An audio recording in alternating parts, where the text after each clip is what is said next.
বন্ধুরা, আমি বিপাশা আর আমার চ্যানেল দশভুজায় সবাইকে স্বাগত। নিয়ে চলে এসেছি প্রথমবারের জন্য আন্তর্জাতিক ট্রাভেল সিরিজ।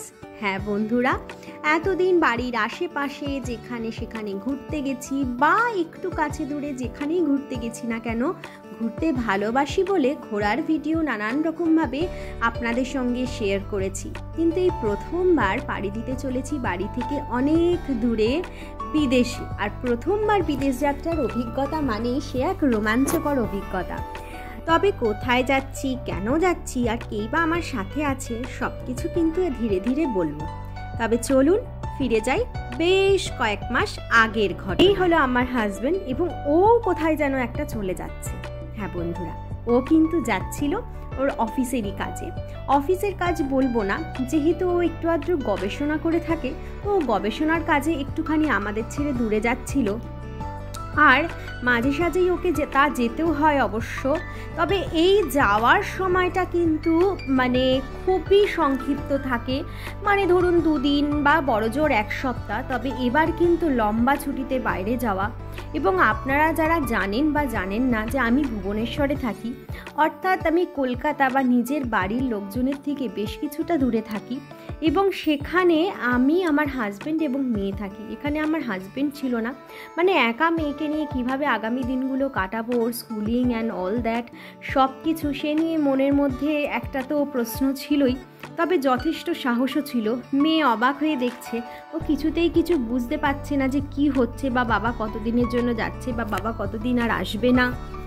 তো যাই হোক, ও গবেষণার কাজে চলেছে হলো স্পেনের বার্সেলোনার এক ইউনিভার্সিটিতে, এবং ওখানেই আগামী বেশ কয়েক মাসও থাকবে এবং ওখানেই গবেষণা করবে। যাই হোক, আজকে আমরা চলেছি কিন্তু কৌশিকদার গাড়িতে এবং চলেছি এয়ারপোর্টের দিকে। আকাশটা দেখুন, আজ কিন্তু বড়ই সুন্দর লাগছে, একদম ঝলমলে শরতের আকাশ। শরৎকাল বলেই হয়তো আকাশের চেহারাটা এরকম সুন্দর হয়েছে। যাই হোক, মনটা যেহেতু খুব ভারী হয়েছিল এবং প্রায় কান্না পাচ্ছিল, কিন্তু আমি কেঁদে ফেললে তো আর চলতো না। সঙ্গে বাচ্চা রয়েছে, ও কান্না করতো, বা মামুনি বাবা রয়েছে, তাদেরও খুব মন খারাপ নিশ্চয়ই। কিন্তু আমরা যদি কান্না করি বা আমরা যদি ওর সামনে মন খারাপ দেখাই যে আমাদের ছেড়ে বিদেশ চলে যাচ্ছে, তার কতটা মন খারাপ হয়।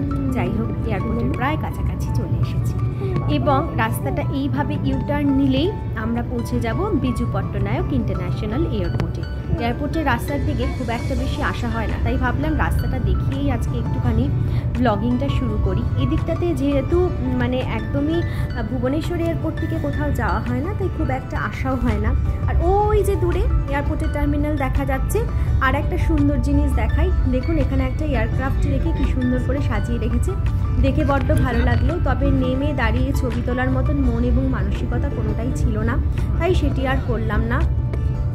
যেহেতু আমার মেয়ের স্কুল এবং আমারও নানান রকম কমিটমেন্ট থাকে, তাই জন্য ওর সাথে আমাদের আর এই মুহূর্তে যাওয়া হলো না। তবে আমাদের ভিসা অ্যাপ্লিকেশন করা হয়েছে, ভিসাটা পেয়ে গেলেই এবার ওর সাথে আমরাও দেখা করতে উড়ে যাব। আর তাই আমাদের সেই দিনটা খুব কাছেই আসতে চলেছে। যাই হোক, এয়ারপোর্টের D1 গেটের সামনে চলে এসেছি। যাই ট্রলিটা নিয়ে আসি, ট্রলিটা একটু ওকে এগিয়ে দিই। এরপর তো বাকি পথটা একাই যেতে হবে, যতটুকুনি সঙ্গে থাকা যায়। যাই হোক, ওর লাগেজ নিয়ে এগিয়ে যাবে।